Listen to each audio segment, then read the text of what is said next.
research review. Unauthenticated arbitrary file read via race condition leads to zero-click account takeover on n8n. So this is by SharkazFR or Théo Lelasseux. So this is interesting. So there was basically an n8n bloodbath that occurred. So there was like some vuln that dropped in December and hit the news, and I saw that. I saw the patch for it, and I was like, I had to report into them in under an hour on a bypass.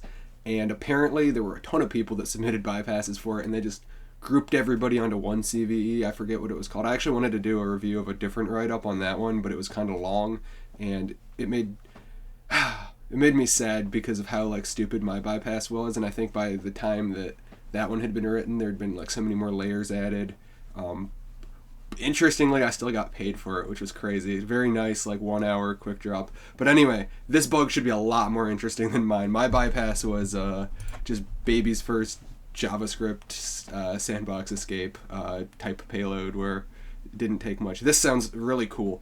I like glanced at it. Unfortunately, I hadn't had a chance to read it. Oh wait, this got published today. Well, whatever. Yes, so overview.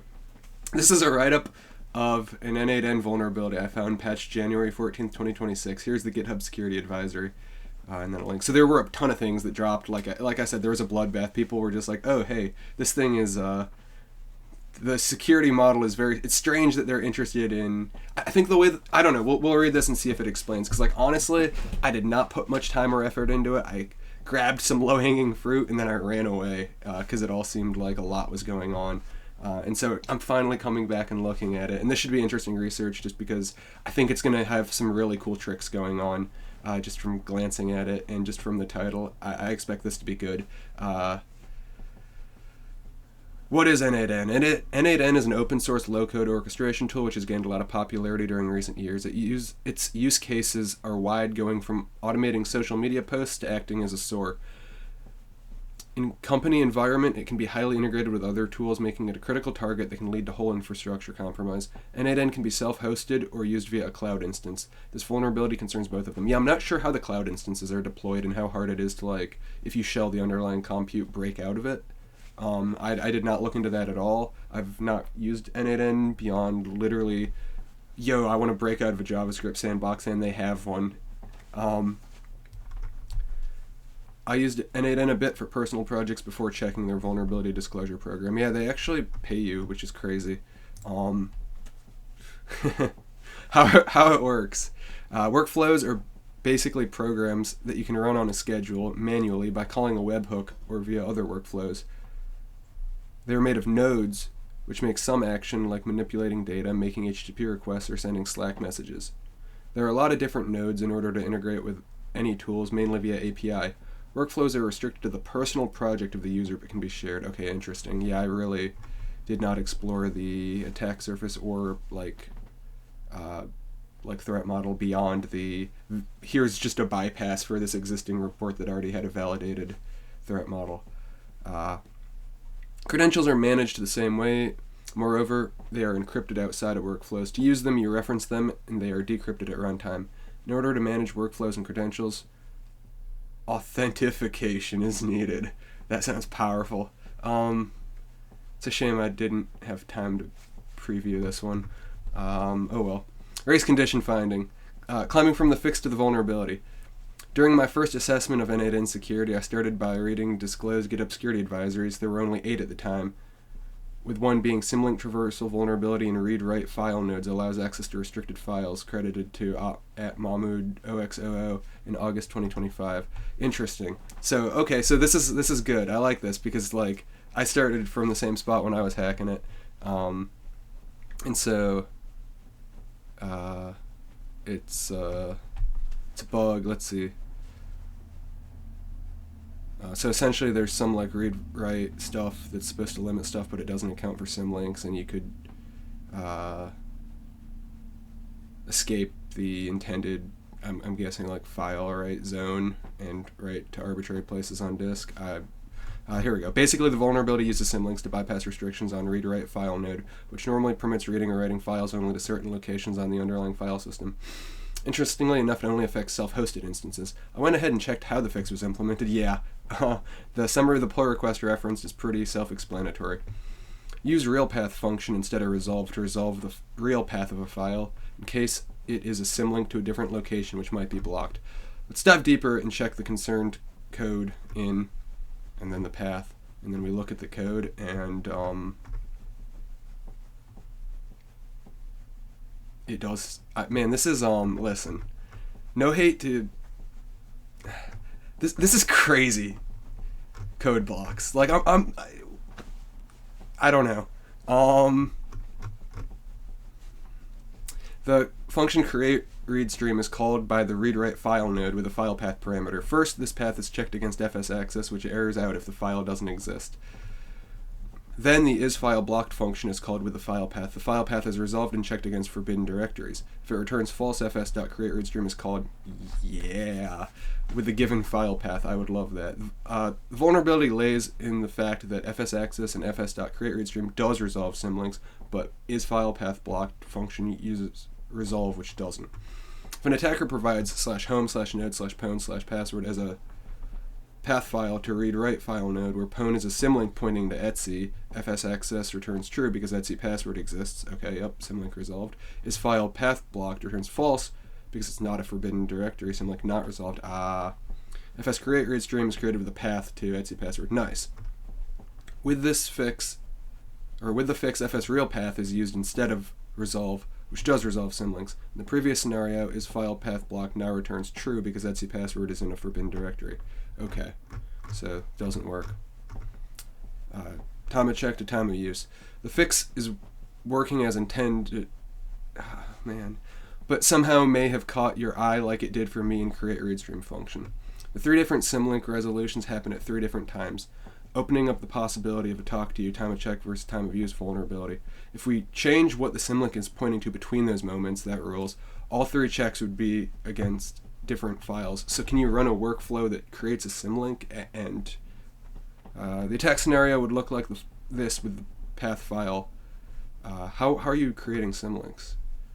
Is there some create symlink node, or is this via native code, or alright, sorry. Symlink pwn points to etc. fsaccess resolves etc password and returns true. It also works if home node password exists and pwn points to home node. Okay. Symlink changes and is pointed to home node. isFilePathBlocked resolves to home node password and return false because it is allowed. Yeah. Symlink changes back to etc, and then it creates the actual read stream on it, and GG. So that's a really cool. But can we get the what? I first tested this on a self-hosted Docker instance where I launched a simple bash script that repeatedly modifies a symlink between 2 destinations. Okay. I then made a workflow which forever tries to exploit this race condition and only stops when the forbidden file is retrieved or after a timeout. Wow, look at that. He actually knows how to use n8n and make workflows. When I was trying to use it, I was just trying to figure out how to run JavaScript.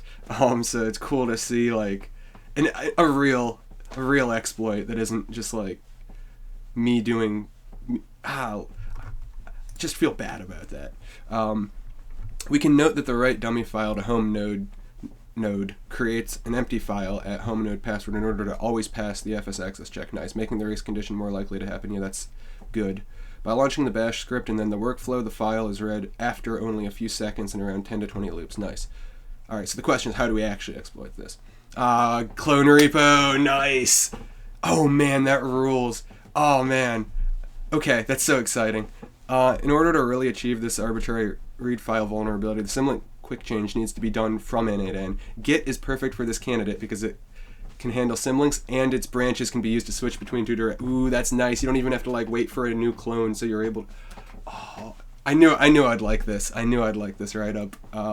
When I just like skimmed it and I saw this screenshot, I hadn't seen this, and I'm like, oh, this is gonna roll. That's so. No, I was working on a system where I was able to turn a multiple arbitrary Git clones into arbitrary file, right? Because you could clone one repo, and all right, it's actually kind of, it's less clever than this. This is really clever, but all right, yes.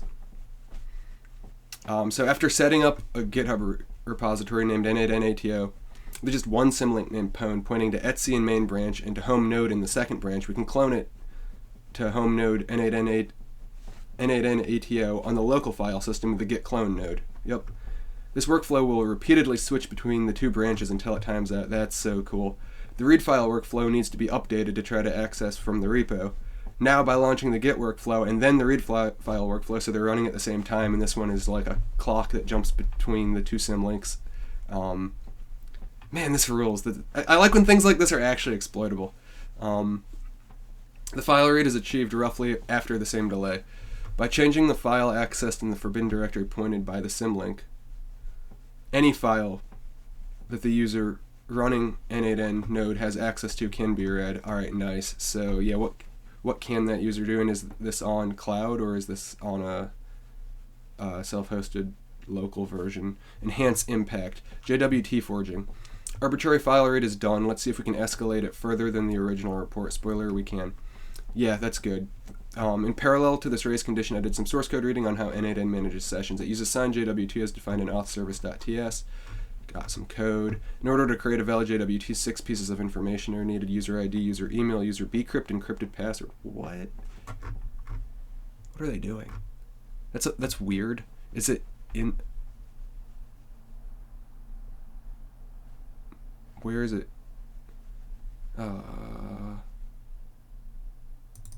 What? Is it going into the... Are they putting that password hash in the payload? Okay, they're hashing it. Wait, what? That's weird. I don't like that, but, right. MFA secret if MFA has been used, browser ID, and then, JWT signature secret. And is it symmetric? Probably. I assume we're just stealing this. Oh, but then we need the... Oh, that's crazy. All 4 first components are present in the database, more precisely in the user table. So why couldn't we just use this to get RCE? Oh, no, wait, it's file read. Is there something similar for the write stream? I don't know. SQLite is the default database format of n8n, and it's kept at home node.n8n database.sqlite. Is that readable? Is anything... Yeah, the browser ID can be arbitrary set, and the JWT signature secret is defined in the service, and it's pulling from somewhere. It is derived from the encryption key, which is stock... Okay, I guess this is... You're not allowed to read that one. Is that a different user? No? What's stopping you from... It's in home node, so can't you just read it, right? I'm guessing there's some protection there. Maybe I don't know what's going on.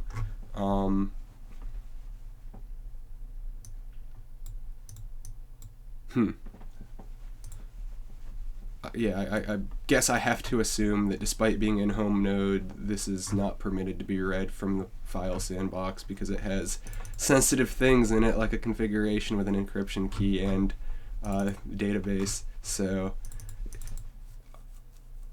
yeah.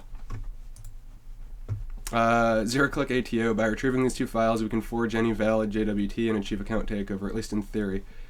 Because when I tried to replicate this on a fresh cloud instance, I found an almost empty database. After further testing, I found out that I was tricked by the wall write-ahead logging functionality of SQLite. Changes to the database may not be instantly committed to the database.sqlite file. Great. So in this case, it contained no information about the account owner. I needed to repeat the arbitrary read to download the database file, which contained database SQLite wall file. Okay, which contains non-committed changes. That's cool. With both files in the same directory, opening the SQLite file with SQLite3 database.sqlite and fetching user data with select ID, email, password, MFA, etc. will automatically commit all the changes. Okay. Here are the Python scripts I used for the POC. So JWT from encryption.py that derives the JWT secret from the encryption key. So that's, yeah, however it turned the encryption key into the JWT secret in the app code. And then JWT sign, which creates and signs a JWT for a user. And so you're able to steal all the pieces needed from pillaging the database and the config that you're normally not allowed to read with this read bug. By providing the forged JWT and the corresponding browser ID and request to n8n, we are connected as the victim. The owner account can be took over, giving full access to the whole instance. Okay, yeah, I really don't understand how n8n works as far as like multi-user stuff goes, but I guess I didn't try. Remediation, first fix attempt. Yeah, this is a theme. N8n development team quickly made a fix by resolving the path before calling create read stream and preventing any potential symlinks from being followed inside the function. So they've got some JavaScript. However, my exploit still worked as it was, and account takeover was still possible. Okay, I didn't dive very deep into why it was not working, so feel free to correct me if you think I'm wrong, but I think it's because of two things. First, the fallback to resolve function if fs real path fails means we can still put unresolved symlink in resolved file path. Moreover, the no follow flag prevents following symlinks only if the symlink is at the end of the file path, which is not the case in our POC. Okay, yeah, when you're reading the config. That's great. Excellent. And you can look at the... yeah. Working fix. The second fix is more robust. It introduces two security layers. The path resolution is now split in half between the dir name here, pwn, and the base name here, config. Only fsRealPath is used to resolve the dir name, so no symlink is left. Then nofollow is used to open the file to prevent any symlink in the base name to be followed. Device and inode number of the path is checked at the beginning and the end of the function against the resolved path. Okay, that ensures that the same file is checked in red. What? But what if you... at the end of the function? I don't... Where's the code that does that? Because, like, what if you have it check it at the right? So when the function starts running, it's good file. When it does the resolution, it's bad file. Then when it checks again at the end for what the inode number was, it's good file. Like, is that still TOCTOU-able? Not that, like, necessarily you can trick the other pieces, but I don't know. I don't really. Honestly, like, that's interesting. It'd be... I'm not interested in trying to find a bypass for this, to be honest. It's a really cool bug, but... I don't know. Impact is explained in the introduction. n8n is typically integrated with multiple tools, meaning it stores API keys and credentials. By taking over the owner account, we can access and exploit any of those credentials. We can also modify/delete any workflow. If a company using n8n with critical tools applies least privilege principle with multiple low privilege accounts for different tasks, a single account compromise means the whole instance is compromised too. However, a valid account is needed, which reduces the risk of this vulnerability being exploited in the wild. The authenticated nature of this vulnerability limits the practical risk to instances where users are trusted. Patch. Quoting the advisory, the issue has been fixed in n8n version. Users should upgrade to this version or later to remediate this vulnerability. If upgrading is not immediately possible, administrators should consider the following temporary mitigations. Limit workflow creation and edit permissions to fully trusted users only. Restrict access to nodes that interact with file systems, particularly those two. Yeah. Okay, nice. You got a bounty. That's good. I would like to strongly thank n8n security and dev teams who responded quickly with transparency. They provided regular updates on fixed development, and overall disclosure went smooth. Yeah, when I worked with them, they didn't tell me much, I think. I don't know. I wasn't interested. But I shout out n8n, actually, because, like, yeah, this is... Oh, wow. Oh, he found this before the bloodbath. That's cool, because, like, there was the RCE one in December that just, like, initiated a bloodbath. So that's actually really cool that this was, like, before... This is hacking n8n before it was cool. And also this is such a great bug. Like, I wonder what happens. Can you clone a Git repo to a Git repo? Wait, can you just do that here? Like, how does the clone work? Are you able to select where it gets cloned to? Because if so, could you clone a Git repo to a symlink in a Git repo? Should I look into this? Is it irresponsible of me to say things like that and then not test it? My server died that had the n8n container. I guess if it only took me less than an hour to get it, I just ran the default Docker whatever version. Should I look into this and see if it allows for file write escape? Maybe. I'm guessing that like you can't control where it gets cloned to and it just gets cloned into home node, but that might not be the case. Because otherwise you could just have a symlink to another directory and then you could get arbitrary file right? Or like weird, it's gonna be a little weird, but with just like 2 clones. Because Okay, right. Back on the rails with the research review and not variant analysis, which I guess kind of should be part of research review, but where else can this be applied? Yeah, so this trick is really good. Like anywhere that you have interactivity in some sandbox environment that allows for repo clones, it allows for symlinks, and once you've got symlinks in play, it's party time. It makes every read and write to a file within the sandbox potentially dangerous if it doesn't make good and sure where it's writing to. And this branch switch clock is a really cool way to get that like symlink talk. I love this trick. This is like, it's very Minecraft Redstone. I love it. Where else can this be applied? Is that the one I already thought about? How does this generally apply to BB? Yeah, so it's actually interesting. N8n there's actually some like fairly slept on programs off platform, like self-hosted programs that, you know, I'm not going to say N8n pays like fantastically, but I mean, I had a good experience reporting one really quick bug to them. It seems like he had a good experience. So I guess don't sleep on off-platform program, especially for like smaller things. Now I'm sure, you know, they have a limited budget, and I'm sure after the bloodbath, I'm not sure how things are, because you know they seem to have had a lot of submissions of valid findings given what their application is trying to do and how challenging it is. Why did this work? I think that there's a lot of assumptions that were made with a lot of n8n code. I think it probably didn't used to be so...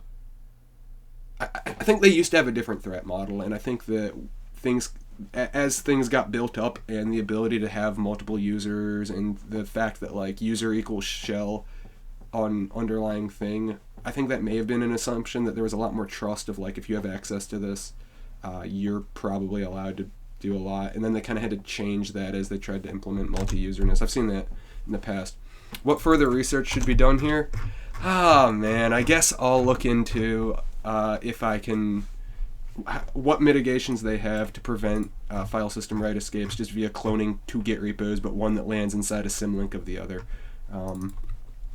Hoping that they only let you clone top level, but I don't know.